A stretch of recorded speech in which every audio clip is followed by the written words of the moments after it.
بسم الله الرحمن الرحیم. یی څه مرګتیا دوه قسم ته دی.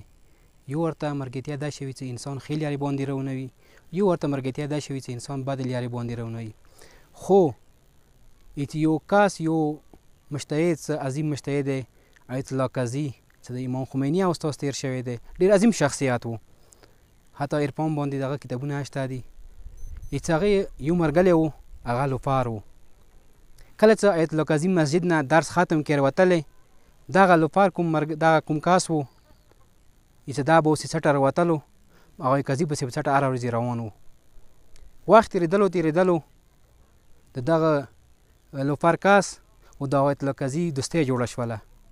یوه ورځې باندې آیت الله قاضي چې کله درس ختم کړو راووتلو، روان دی کور ته د ځي، دغه لوفار کاس سره روان دی، جمع دی ورسره کوي.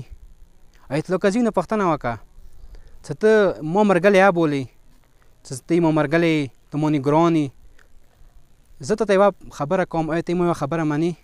هغه ورته ویلي نه منم. هغه جي ته زه هره یوه خبره منم، ته ما ته څه نه وایې؟ ویله څه خبره راته کوې؟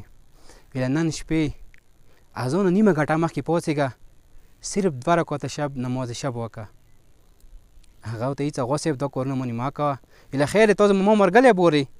ویله مرګلی د بولم. ویله خو موږ ته کله مرګتیا دی، نه زه تا ته دوستۍ وجې نه یم، هغې مرګتۍ وجې نه یم چې نن شپې پاڅېږه، صرف 2 رکعته نماز شب ادا کړه، بس نور ته نه زه هېڅ نه غواړم. دوی ته ویل صحیح دی، چې کله تا ماته وویله نو زه دا کار به زه نن مخامه وکړم. هېڅ هغه آیت الله قاضي کور ته ننوتلو، هغه کوم مرګلی هغه کوم لوفار و هغه نه روان شولو. هېڅ ماښام ټایم باندې چې کله دغه اذان غږ نه مخکې کله پاڅېدلو، اسمان ته یې سترګې هسکې کړلې، څه یې ویل څه دی یې چې وکسه ټوله دنیا خوبیولي دی، خلک خوبیولي دي، و زه پاڅېدلم 2 رکعته لمونځ وکړم. وکسه ما خو سب عام لمونځ نه وزده، خو هغه مرګلي وجې نه وکسه نن زه پاڅېدم لمانځه ته. څومره خوند ورکوي دغه لمانځه کې دغه ټایم باندې چې پروردګار سره راز و نیاز کوي. هېڅ هغه نه وروسته دغه کس کومه دی دومره المسکاخ شولو، دومره المنځونه یې شروع کړله چې یو عریب یو بهترین کس وګرځېدلو. چې شي وجې نه یوه ښه کس دوستۍ وجې نه.